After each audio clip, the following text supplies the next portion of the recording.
In the shadow of the 1893 World's Fair, a marvel of human achievement, another structure rose quietly in Chicago's Englewood neighborhood.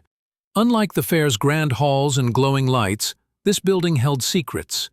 It was a labyrinth of rooms, hallways, trapdoors, and hidden chambers. Behind its brick walls, dozens of people entered and never came out. His name was Herman Webster Mudgett, but history remembers him as Dr. H. Holmes, America's first known serial killer. Herman Mudgett was born in 1861 in Gilmanton, New Hampshire. He was a bright child, quiet, and by many accounts, unsettling. From a young age, he was fascinated by death, anatomy, and power. Some say he dissected animals. Others claim he showed no empathy at all. As a teenager, he pursued medicine obsessively. He enrolled at the University of Michigan Medical School, where he developed a disturbing hobby: stealing cadavers. He and his classmates would use the bodies to defraud insurance companies, staging elaborate accidents and collecting payouts. This marked the beginning of a pattern: charm, deception, and death, all under the guise of professionalism. Mudgett had discovered his formula. At just 19, he married Clara Lovering, but their relationship didn't last. Holmes abandoned her shortly after the birth of their son. Clara would be one of the few women in his life to survive. My name is Clara Lovering. I was just a girl when I met Herman. Charming, clever, and ambitious, he had a certain gentleness about him at first. He made promises of a future, whispered dreams into my ears, and I believed him. I suppose I wanted to believe him. Back then we didn't call it manipulation, we called it love. He changed, quickly. Something cold came over him after we married. He grew distant, secretive. He left for school, and little by little, letters stopped arriving. I was just 19, raising our son alone. I didn't know where he was or what he was becoming. They say he became a monster, America's first serial killer. I didn't know that man, not really. The man I married vanished long before the headlines. But I still ask myself, what did I miss? Was there something I should have seen? Should I have warned someone? I survived, but the shadow of his name never quite left me. I raised my son to be a good man, the opposite of his father. Maybe that's my redemption. I won't claim to be a victim of his worst crimes, but I was one of his first deceptions, and that too leaves scars. From New Hampshire to Illinois, he changed names, occupations, and stories. Each city was a fresh start, each new identity, another layer of disguise. By the time he arrived in Chicago in the late 1880s, he called himself Dr. Henry Howard Holmes, and he was ready to build something monstrous. What he built would come to be known as the Murder Castle, a place designed not for comfort, but for control. By the late 1880s, Chicago was booming, a restless, chaotic city preparing to host the world's Columbian Exposition. It promised wealth, opportunity, and anonymity. To Holmes, it was perfect.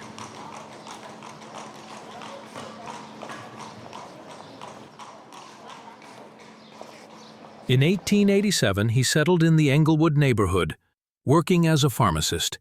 He charmed locals and quickly took ownership of the pharmacy.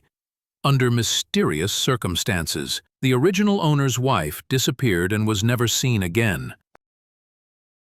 Across the street, Holmes began construction on a strange new building, a structure unlike anything else in Chicago. He told contractors it would be a hotel, but Holmes never let them see the full plans. He hired and fired crews frequently, ensuring no one understood the entire layout except him. Inside, the building was a nightmare maze. Staircases that led to dead ends, soundproof rooms with gas lines, peepholes in walls, a walk-in vault large enough to hold a person, and a hidden chute that led straight to the basement. In the basement, Holmes installed a crematorium acid vats, and surgical tables. Bones and ashes were quietly disposed of. No one suspected a thing. They called it a murder castle, a house of traps and torture, a factory of death. I called it a building and business.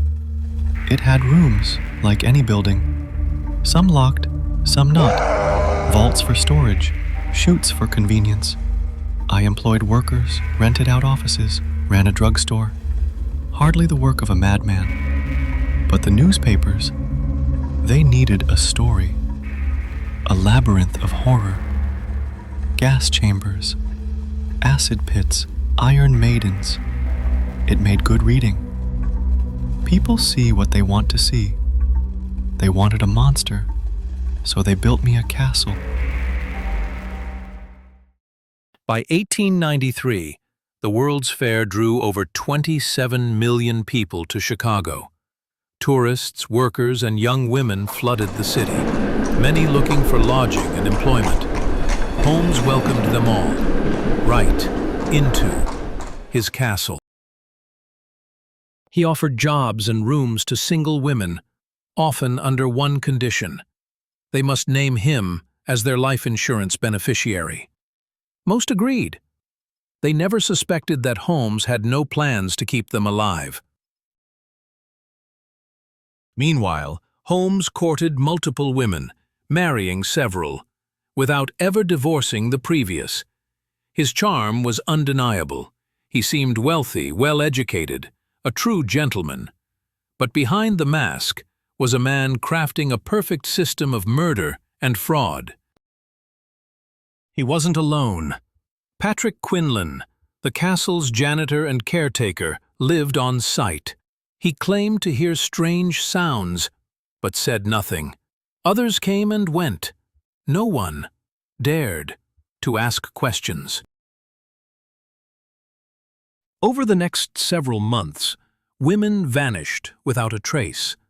Some were last seen entering Holmes's hotel, others mailed letters home, and were never heard from again. They came to Chicago for a better life. Secretaries, seamstresses, teachers, young women seeking work, freedom, and something new. For many, their first stop was Englewood. Their final stop was the castle. Her name was Julia Smythe Connor, a young wife, a mother, and, for a time, Holmes's mistress. She worked in his pharmacy, lived in his building, and trusted the man behind the charm. Her husband left. She stayed behind with their daughter Pearl. Then, one Christmas in 1891, Julia and Pearl disappeared without a trace. Holmes later claimed Julia died during a botched abortion. No body was ever found, no grave, no goodbye. Some believe her bones were destroyed. Others think they were cleaned, bleached, and sold to a medical school. Pearl, never seen again. Holmes said almost nothing. Julia trusted him, and like so many others, she vanished into the walls of his castle. Yes, I knew Julia Connor. She worked for me at the drugstore. She was intelligent, confident. We became close. Her husband had left. She and I grew fond of each other. She trusted me, perhaps too much. She was with child, and she asked me, as a man of medicine, to help her. It was not murder. It was not malice. It was a procedure that went wrong. She died there, in my care. There was panic and shame. I did not go to the authorities. Instead, I disposed of the body. I will not say how. Her daughter, Pearl, was also gone soon after. I will say no more of that. You may call it wickedness, you may call it cowardice, but I never meant to kill Julia, only to help her, and for that I am condemned. Her name was Emmeline Sigrand, bright, ambitious, 22 years old. She came to Chicago in 1892, a new job, a fresh start. Holmes hired her as a stenographer, but made her believe she was more. He flirted, promised marriage, even hinted at a future together. Then, she vanished. Her family grew suspicious. Holmes gave excuses: a sudden trip, a secret wedding, a lie. Years later, inside Holmes's so-called murder castle, a trunk was found. Lined with tar and metal, inside, long strands of blonde hair and the remnants of quicklime. It was Emmeline's. She died alone, trapped in that trunk, suffocated, then dissolved. Holmes? He later sold her skeleton to a medical school. Clean, bleached, anonymous. Emmeline believed in promise and found a predator. Like so many others, her story ended in silence until the walls of the castle gave her voice. They say I killed Emmeline Sigrand, but I did no such thing. She was my employee, a stenographer, nothing more. Bright, well-mannered, pleasant company. She left my office, as many young women did, of her own will. I believe she went off to marry a gentleman, someone she'd known before coming to Chicago. I heard she was quite happy. I have no reason to doubt it. Now, of course, others will say differently. They point to trunks, to bones, to hair found where it should not have been. They whisper that I sold her skeleton, like I was dealing in ghosts.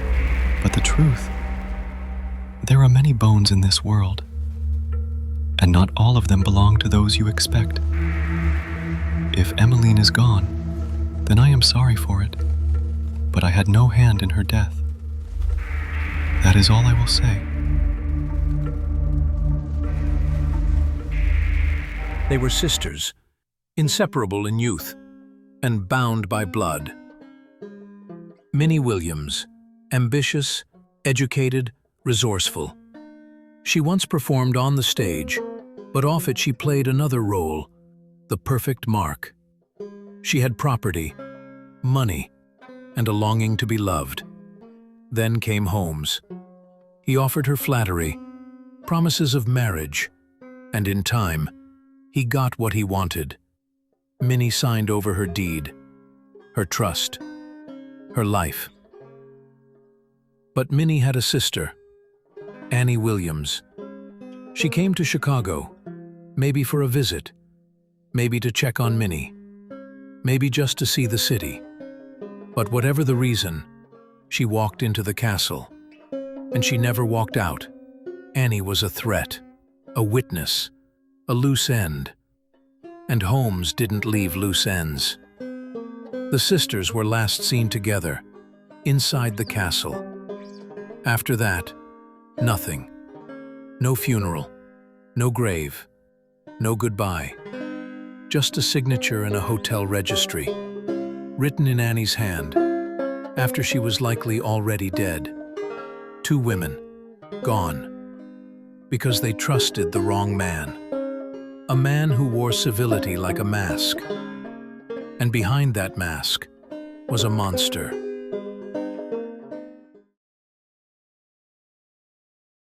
They asked me what became of the Williams sisters, Minnie and Annie. I will tell you as I told the authorities. It was Minnie. She struck her sister down in a fit of jealousy over me. I had nothing to do with it, only the burden of cleaning up the mess. She begged me to protect her, to hide the truth, and I did. But guilt, you see, guilt does strange things to a woman. Minnie became unstable. She said she would confess, tell everything, expose me. So I did what I had to do. I ended it. Not out of hatred, but necessity. That is the truth, as I know it.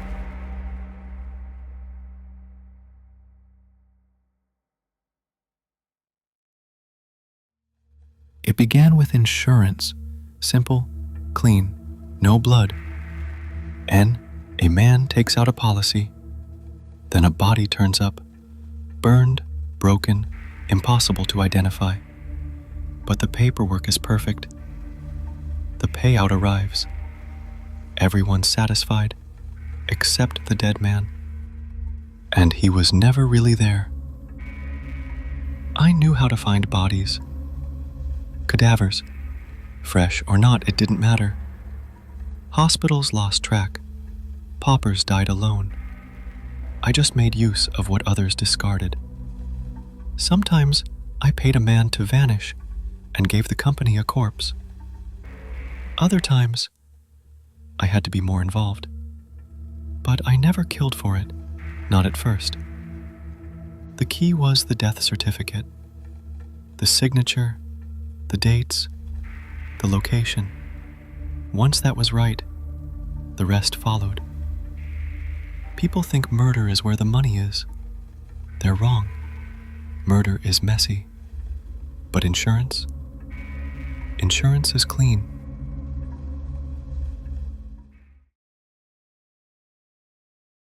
Benjamin Pitezel was a drifter and alcoholic, but loyal. Together they ran scams, fake inventions, real estate deals, and finally, life insurance fraud. Of the money I made off the dead. You'd think it was a charity. The way the insurance companies handed it out. 10,000 here, 12 there, sometimes 5, just to stay under the radar. Don't want to look greedy after all. One time I used a body from the medical school. Didn't even cost me $1. Filed the paperwork, claimed he was a cousin from Missouri, and wouldn't you know it, the check showed up in under a week. Another time, I switched the body in a closed casket. Burned the fingertips, knocked out the teeth. Coroner called it a tragedy. I called it Tuesday. You'd be amazed how little people question a corpse when the clothes fit and the papers are signed. The trick was keeping it small, not too suspicious. Enough to buy a new wing for the castle. Enough to keep the creditors quiet. Enough to keep me smiling. No gun, no knife. Just ink and timing. And maybe a cadaver. Warmed up just enough to pass. By the end of it, I had more money from the dead than most doctors make from the living. And not once did they ever see it coming. To really understand Holmes, you have to look at how medicine was taught back then. Like in the 1880s. This was long before modern ethics, right? So, yeah, Holmes was a medical student at Michigan, and back then you'd be working with cadavers like all the time. Sometimes they came from prisons, poorhouses. Honestly, a lot of them were probably dug up out of graves. And there wasn't really this sense of like respect for the body the way we think about it now. It was just anatomy. It was material to study. That's how they saw it. So if you're someone like Holmes, someone who already sees people as kind of objects, that environment just like feeds into it. It teaches you that a body isn't sacred. It's not someone. It's parts, tools. And once you start thinking that way, it's not that big of a leap to say, hey, maybe this body has value. Maybe I can use it, you know? I mean, for Holmes, a corpse was just inventory. A skeleton was profit. And if he didn't kill the person, well, he still knew how to clean the bones and make a buck off it. So yeah, I don't think he was born thinking that way, but medicine kinda gave him permission. In 1894, they agreed to fake Pitezel's death to collect a $10,000 policy. But Holmes had other plans. Yes, I killed Benjamin Pitezel. That much is true. But it wasn't murder in the way you think. It was part of a plan, one he agreed to, one we both stood to benefit from. He was to fake his death. I would supply the body, and we'd collect the insurance money. It was simple, clean. We had done this before. But Ben, he drank. He worried. He spoke too freely. And I began to think, perhaps he would not hold up under pressure. Perhaps he would talk. So, I took matters into my own hands. I used chloroform. He didn't suffer. I arranged the scene, burned the body to hide the details, filed the papers, collected the claim. Was it wrong? Yes, perhaps. But we both knew the game we were playing. He just didn't realize the rules had changed. When Mr. Holmes came to see me, he said Ben had gone into hiding. He told me the plan had worked, that Ben had played his part, and the body they found wasn't really him, that it was just a substitute. Holmes said the insurance company believed it, that the money was already coming through. I asked him where Ben was. He said he couldn't tell me yet, said it was too risky, that we had to be careful, just for a little while longer. He said Ben was traveling under a false name, keeping out of sight, but that he was fine. I'd see him again soon, he said. I wanted to believe that. Of course I did. Holmes was calm, always polite, always seemed to know exactly what to say. He told me I should wait, that I needed to be patient, that Ben would reach out when it was safe. And so, I waited.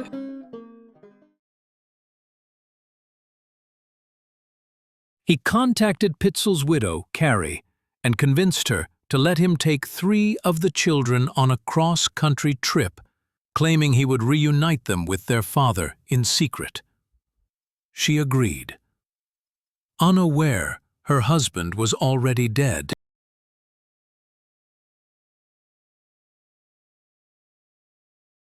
They were a liability, but a necessary one. I couldn't very well leave them behind. Not after what I'd told Carrie. Not after she'd handed them over so willingly.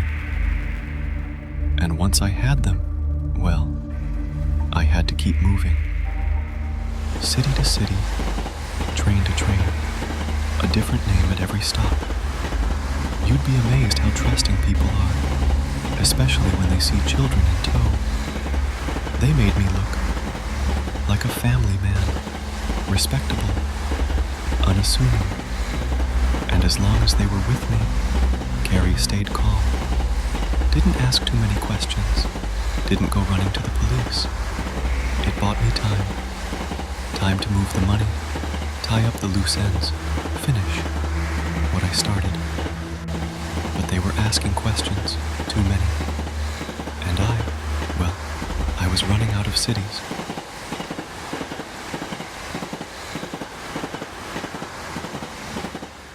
Yeah, I mean, it's hard to wrap your head around it, right? Like, how do you take kids, real, living, breathing kids, and just make a decision like that? But with Holmes, you have to remember, he didn't see people the way most of us do. He saw value, leverage, liability. It was all just part of the equation to him. And by the time he had those children, he was already juggling lies to the insurance company, to the police, to the mother. He saw them as a kind of loose thread, a risk. They were starting to ask questions about where they were going, about when they'd see their mother. So for someone like Holmes, someone who was already pretty practiced in removing obstacles, this was just another step. A cruel one, yeah, but I don't think it felt cruel to him.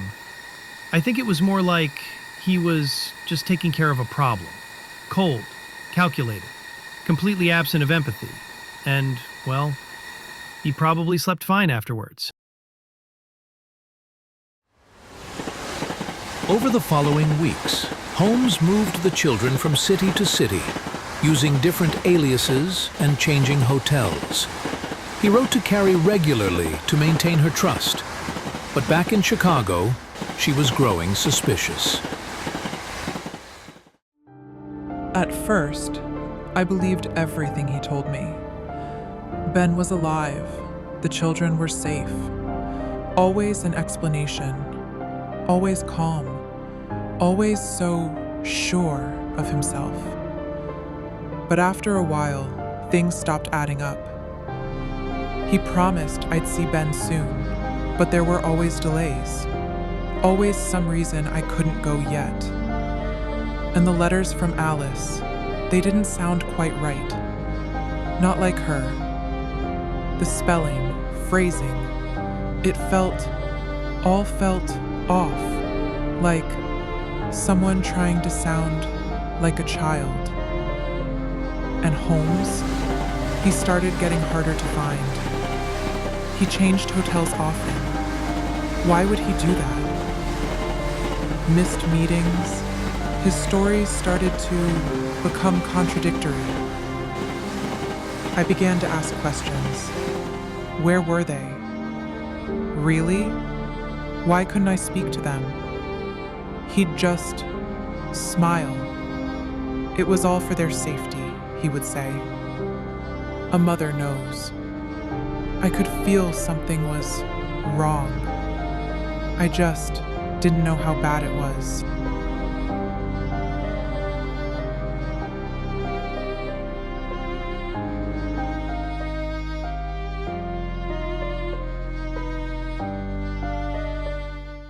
This part doesn't really get talked about as much as it should, but, the medical schools, yeah, they weren't exactly innocent in all this.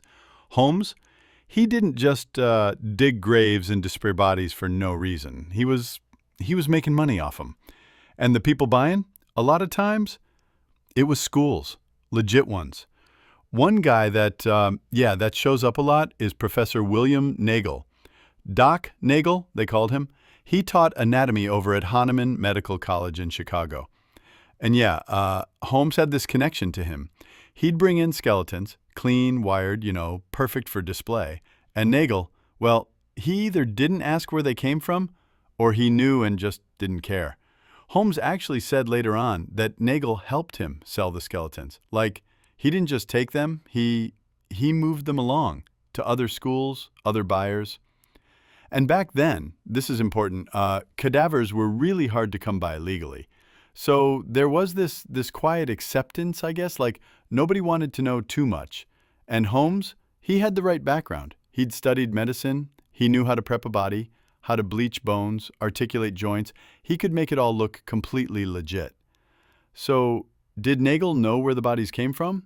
Probably. I mean, let's be honest. When a guy shows up with pristine skeletons, cleaned and wired, and he keeps bringing them in, you have to at least suspect something. But Nagel, he looked the other way, and he wasn't the only one. Holmes didn't need to hide everybody. Some of them he sold, and folks in lab coats helped him do it. By then, Holmes had killed at least 9 people that we know of.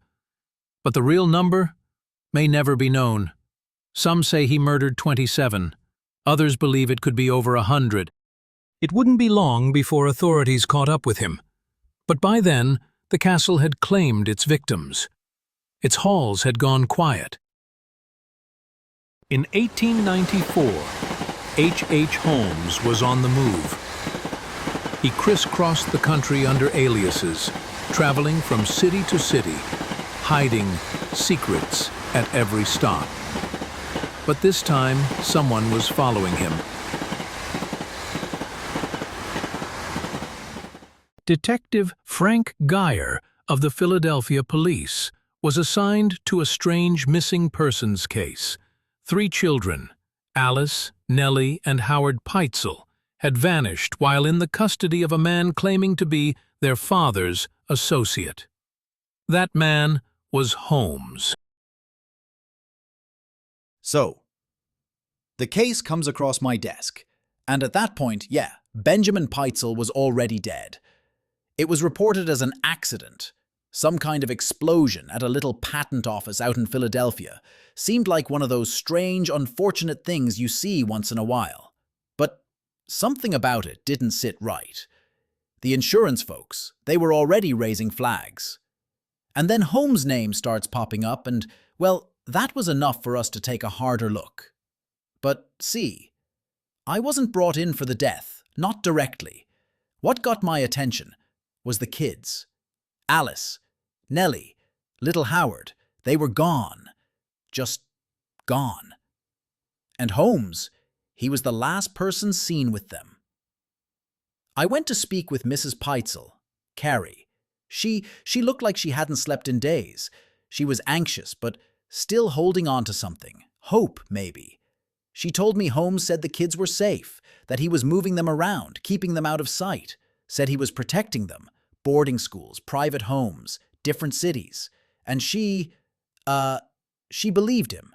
She honestly thought her husband was still alive, that this whole thing was some sort of scheme they'd cooked up together, a fake death to collect the insurance. And Holmes, in her mind, was just doing what he promised. But I'd seen the autopsy. That body in the basement, that was Ben.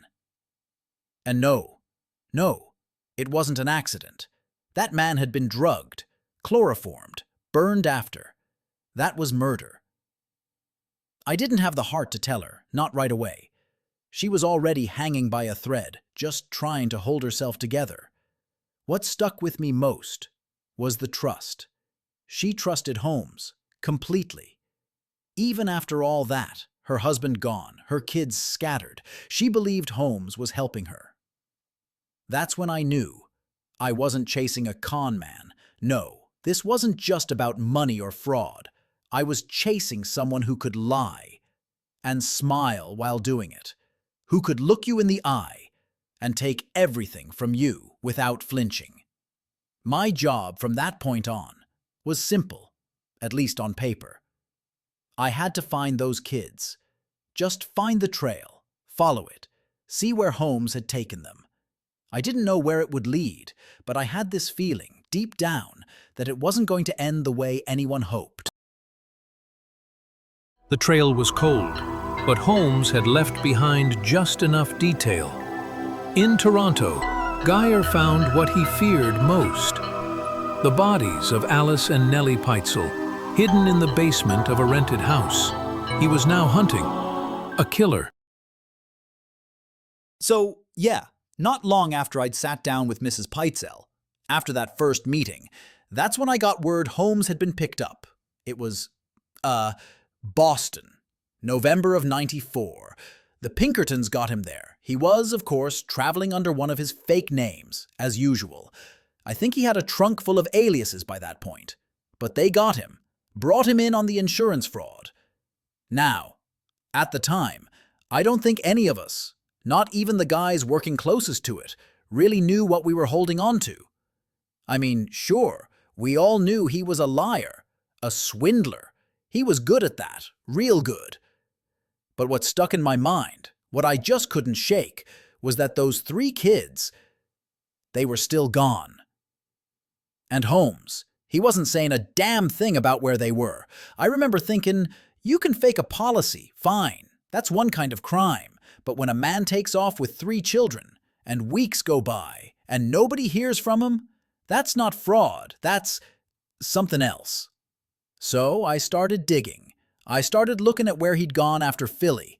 I thought maybe if I could just retrace it, follow his steps city by city, maybe I'd find some kind of trail. And, well, Yeah, that's when the names started lining up. Cincinnati, Indianapolis, Detroit, then Toronto.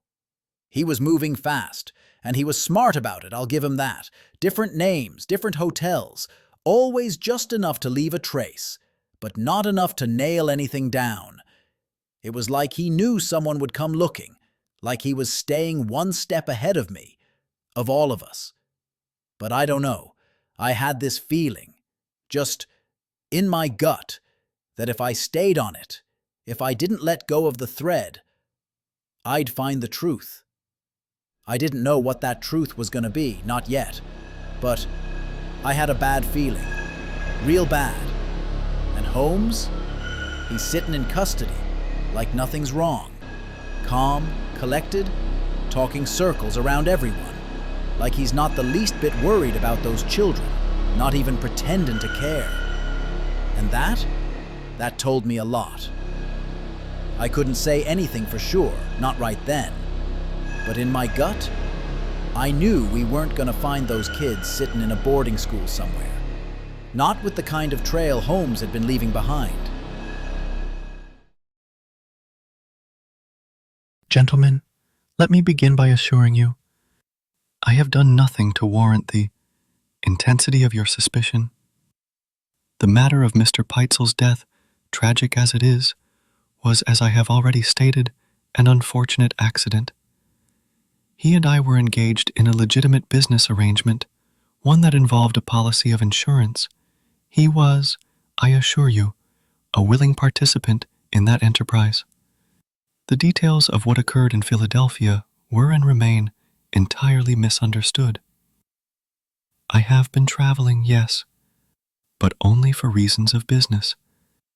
I've used different names, that is true, but such aliases were employed solely to avoid undue attention, not to commit any crime.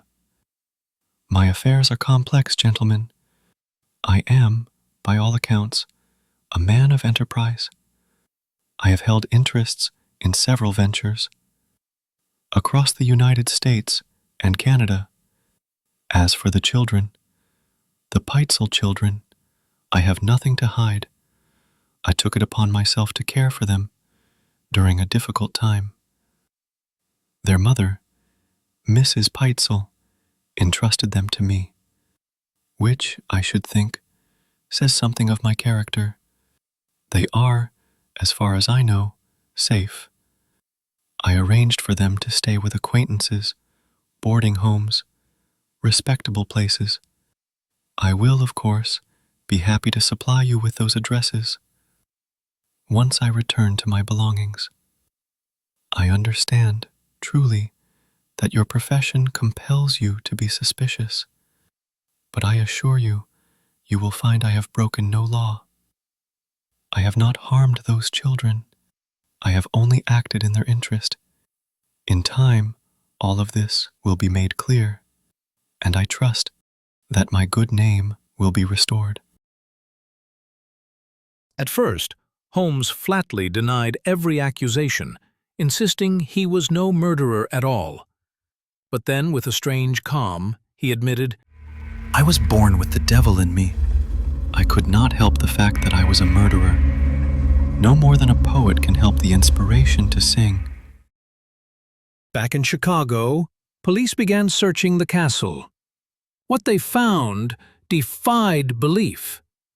Secret chambers, hidden doors, blood-stained floors. In the basement, they uncovered bones, some animal, some human, acid vats, examination tables, a small furnace used for burning remains. In a sealed vault, investigators found a woman's footprint etched into the steel door, scratched in desperation. It was as if the building itself had become a weapon. One officer wrote, It was like the blueprint of a man's mind who had lost all sense of humanity. In custody, Holmes remained strangely calm. He gave multiple confessions, each one different. He claimed to have killed 9 people, then 27. Later, he hinted at over 100. The trial of Herman Webster Mudgett, alias H. Holmes, began on July 19, 1895. In the courtroom, the charming doctor, who once impressed high society, now stood to answer for his crimes. Most notably, the killing of Benjamin Pitezel. Holmes, ever the narcissist, now appearing with a full beard and short fez, briefly chose to represent himself. He smiled through testimony. He cross-examined witnesses, boasted of his education and his breeding, but the evidence was overwhelming.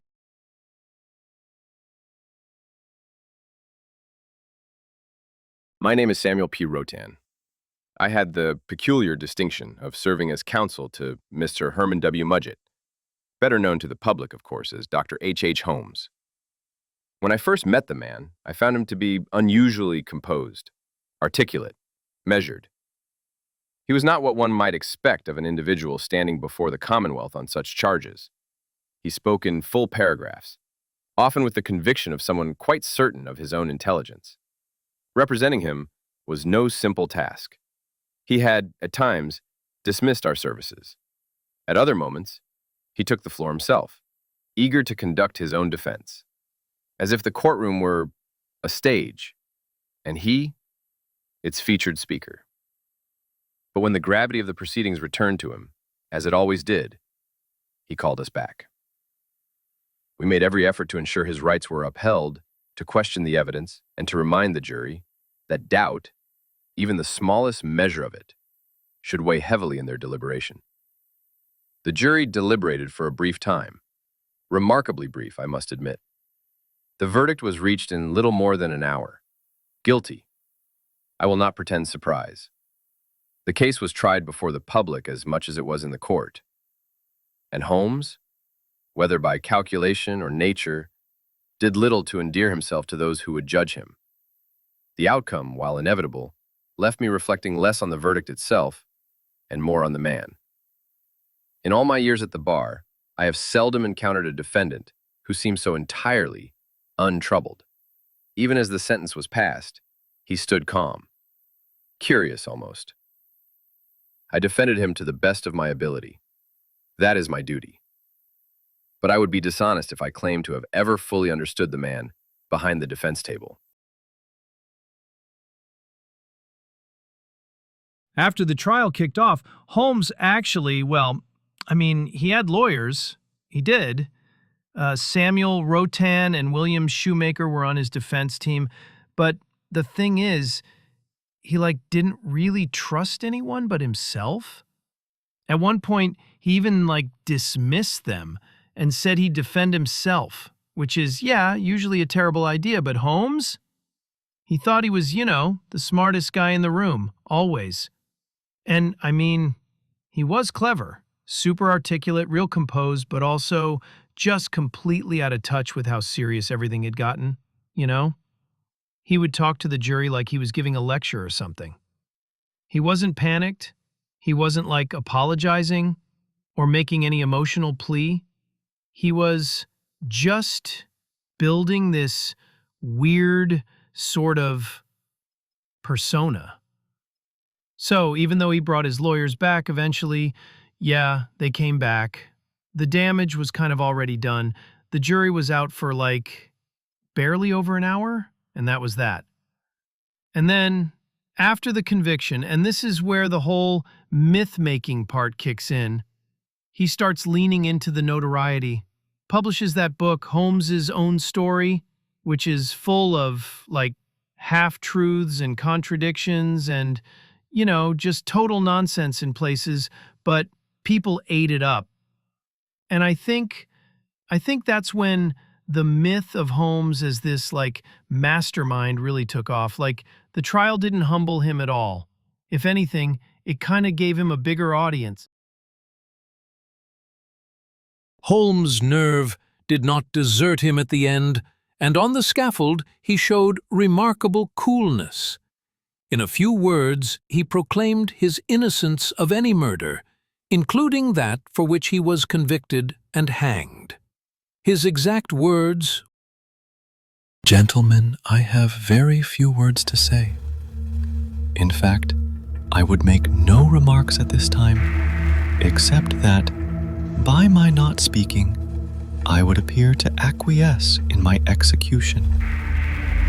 I only wish to say that the extent of my wrongdoing in taking human life consisted in the death of 2 women, they having died at my hands as a result of a criminal operation. I wish to state here, so there can be no chance of misunderstanding, that I am not guilty of taking the lives of any of the Pitezel family, the 3 children, and Benjamin, the father, of whose deaths I was convicted, and for which I am, today, to be hanged. That is all I have to say." On May 7, 1896, at the age of 34, H. Holmes, a.k.a. Herman Webster Mudgett, was executed. Yes, Holmes, ever the showman, even in death. He had one final request, and of course it couldn't be, normal.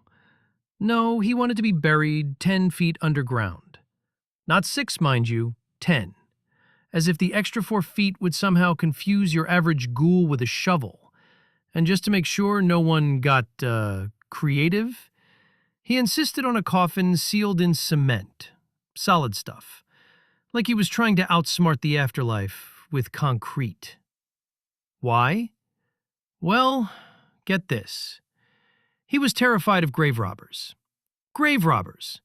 The man who spent his entire life robbing families of their loved ones, suddenly worried someone might come along and snatch his bones.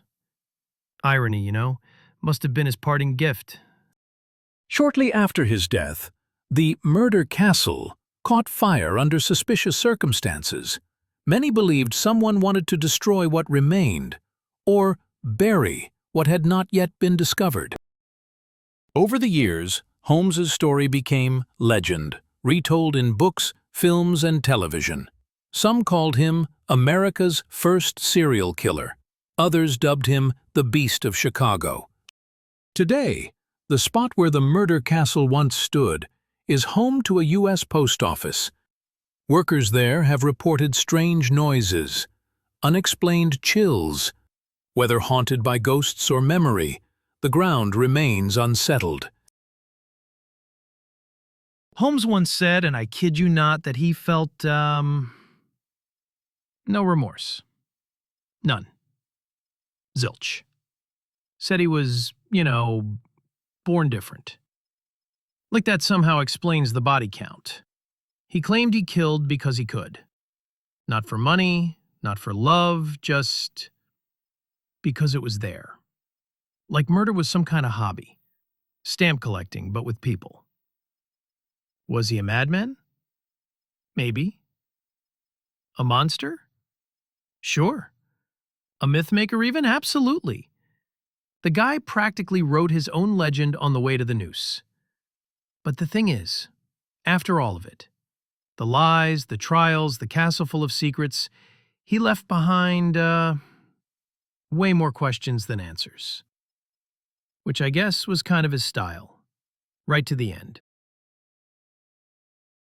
But behind the horror, behind the headlines, were real lives, real people, mothers, daughters, wives, fathers, husbands, sons, each of them erased so a hollow, self-obsessed coward could play God behind locked doors. He didn't build a castle, he built a trap, a tomb dressed up in brick and bravado. And for what? Power? Control? A legacy? No, not a legacy, just a trail of pain, and a name that deserves to rot in the same darkness he dragged so many into. Let him fade, but never forget them. Yeah, so that's the story. Thanks for sticking around, seriously. If you like this kind of thing, the history, the weird, unsettling stuff, go ahead and maybe consider subscribing. It helps a lot. And yeah, we've got more coming. So yeah, thanks again.